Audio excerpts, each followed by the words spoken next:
ఒక అబ్బాయిని అడిగారు. అదే క్రమంలో బాబు ఇఫ్ యూ డోంట్ మైండ్ నీకు ఏం అవుతావు అని కోరితే ఒక స్టూడెంట్ అన్నాడు. అతను ఏం చెప్పాడంటే, సార్ 6 5 4 3 2 1 0 అన్నాడు. ఇదేంద్ర అంటే కౌంట్ అని చెప్పాడంటే 6 మీన్స్ నాకు 6 డిజిట్స్ శాలరీ సార్, అంటే 6 అంకెల జీతం, ₹1,00,000 జీతం కావాలా. 5 నేను 5 వారానికి 5 రోజులు పని చేస్తా, 2 days రెస్ట్ తీసుకుంటా ఫ్యామిలీతో. చూడు సార్ ఎంత మంచి కోరిక.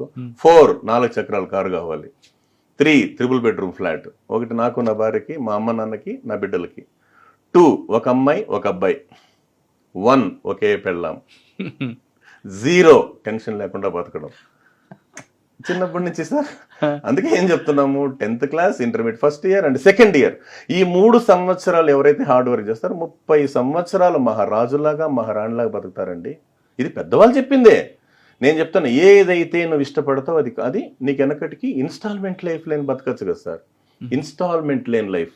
అదే క్రమంలో ఇంకో చిన్న మోరల్ స్టోరీ ఉంది సార్. ఒకసారి యుఎస్లో చిన్న ప్రయోగం చేశారంట సార్. 100 మంది స్టూడెంట్స్ని క్లాస్ రూమ్లో కూర్చోబెట్టి వాళ్ళకి ఇష్టమైన స్వీట్స్ ఏమైనా రాసి ఇవ్వండిరా బాబు అంటే వాళ్ళు లడ్డు, గులాబ్ జామ్, జాంగరీ అని చెప్పి అంత స్లిప్పులు రాసిచ్చారు. వాళ్ళకి ఇష్టమైన స్వీట్స్ సార్, రకరకాలు ఉన్నాయి కదా సార్ ఇష్టమైన స్వీట్స్. అది తెచ్చి ఏం చేశారు వాళ్ళు, అది జడ్జ్ చేసి ముద్ర పెట్టారు. చూపు అంతా దేని మీద ఉంది సార్ ఇంకా పిల్లలకి? స్వీట్స్ మీదే. అప్పుడు పిల్లలు చెప్తారు, నాన్న దేని మీద ఉందిరా చూపు? స్వీట్స్. ఓకే రైట్, నీకు నచ్చిన స్వీట్ ఆడుంది. వాళ్ళు చేయి పెట్టారు, రే ఆగండి అన్నారు. ఏమంటే 2 hours ఆ స్వీట్స్ ముట్టకూడదంట సార్. సచ్చిరా గొడ్డు, ఎవరైతే 2 గంటలు ముట్టకుండా ఉంటారో వాళ్ళకి మేము 1+2 ఇస్తాం అని చెప్పి డోర్ లాక్ చేసుకుని వెళ్ళిపోయారు. 2 గంటల తర్వాత వచ్చి చూస్తే, ఏమన్నా స్వీట్స్ ఉన్నాయా లేవంటే లేవు సార్ అంటారు. సరే, అప్పుడు మన దగ్గర ఉన్న సబ్జెక్ట్ ఏంటి, 60 members ఎత్తుకొని తినేశారంట సార్. ఓహో, వాళ్ళు ఇచ్చే స్వీట్స్ కోసం మేము ఎదురు చూస్తుంటామా అని. 40 ఉన్నారు కదా సార్ బ్యాలెన్స్, దాంతో 30 members ఈ పక్క ఆ పక్క గిల్లుకొని తిన్నారంట. రిమైనింగ్ 10 వాళ్ళు స్వీట్ టచ్ చేయలేదంట sir. After 20 years what they are doing now అని చెప్పి సర్వేకి పోతే ఆ 60 members they are doing ordinary life sir.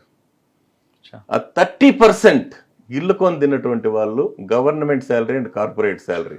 The remaining 10 వాళ్ళు ఎవరంటే, నువ్వు ఎదగడానికి ప్రపంచం కావాలి, ఎదిగిన తర్వాత ఈ ప్రపంచానికి నువ్వు కావాలి, కాబట్టి నీ కోసం ఈ ప్రపంచం ఎదురు చూసేటంత ఎత్తుకు ఎదిగని చెప్పి శాలరీ కొట్టించుకునే విధంగా ఒక ఐఏఎస్ ఉండొచ్చు, ఐపీఎస్ ఉండొచ్చు, ఇండస్ట్రియలిస్ట్ ఉండొచ్చు, దమ్మున్న నాయకుడై ఉండొచ్చు, నాయకురాలై ఉండొచ్చు. Choice is yours. మీకు 60 కావాలా, 30 కావాలా, 10 కావాలా? చూడు సార్ ఎంత బాగా వింటారు సార్ పిల్లలు. అప్పుడు అందరూ మేము 10 సార్ అంటారు. అంటే మీ పని మీరు చేయండి, అంతే కదా సార్. మీకు కావాల్సిన చదువే కదా, చదువే. అందుకే శిలలాంటి బతుకుల్ని శిల్పంగా మార్చేదే విద్య, మనిషిని భగవంతుణ్ణి భాగ్యవంతుణ్ణి చేసేదే విద్య. సృష్టిలో ఇతరులకు ఎంత పంచినా మరింత పెరిగేది విద్య ఒక్కటే. రాజు రాజ్యంలో మాత్రమే పూజింపబడతాడు, విద్యావంతుడు ప్రపంచంలో ఎక్కడ ఉన్నా పూజింపబడతాడని చెప్పడానికి సార్. ఇంకా చాలా రాసినట్టున్నారు మరి.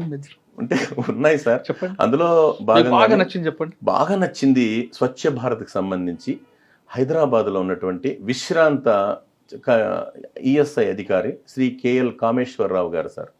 ఆయన 2 lines రాస్తారు, అవి హార్ట్ టచింగ్ ఉంటాయి sir.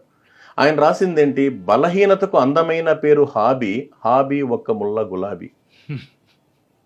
Next sir, Kulagotralu మలమూత్రాలు ఒకలాంటివే, Kulagotralu మలమూత్రాలు ఒకలాంటివే, అలాంటి విసర్జిస్తేనే ఆరోగ్యం, ఒకటి దేహానికి మరొకటి దేశానికి.